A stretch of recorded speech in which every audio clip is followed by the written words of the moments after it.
Hi friends, ఈరోజు మనం ఆంధ్రప్రదేశ్లోనే అత్యంత ఎత్తైన జలపాతాన్ని సందర్శించడానికి వెళ్తున్నాం. అదే తలకోన జలపాతాన్ని చూడడానికి వెళ్తున్నాం. ఇది శేషాచల అడవుల్లోని తలభాగాన్ని సూచిస్తుంది. అందుకే ఈ జలపాతానికి తలకోన అని పేరు వచ్చింది. ఈ జలపాతం దాదాపుగా 250 అడుగుల ఎత్తుపైగే ఉంటుంది. ఈ జలపాతాన్ని చేరుకోవాలంటే మనకు తిరుపతి నుంచి డైరెక్ట్గా బస్సెస్ ఉంటాయి, లేదా తిరుపతి నుంచి బాకారావుపేట చేరుకొని అక్కడి నుంచి తలకోనకి ఆటోలో వెళ్ళొచ్చు. తలకోన ఒక మామూలు జలపాతం మాత్రం కాదు. ఇక్కడ సిద్ధులు తపస్సు చేసి శ్రీ సిద్ధేశ్వర స్వామిని ప్రతిష్ఠించారు. జలపాతానికి వెళ్ళే మార్గంలో మనం సిద్ధేశ్వర స్వామిని కూడా దర్శించుకోవచ్చు.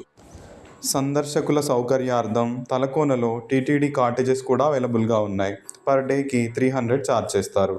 తలకోనలో మనకి 365 రోజులు నిత్యాన్నదానం కూడా ఉంటుంది. ఈ అందమైన ప్రదేశం దగ్గర ఎన్నో సినిమా షూటింగ్స్ జరిగాయి. ఆ సినిమా పేర్లేంటో నాకు కామెంట్ బాక్స్లో తెలపండి. Thank you for watching.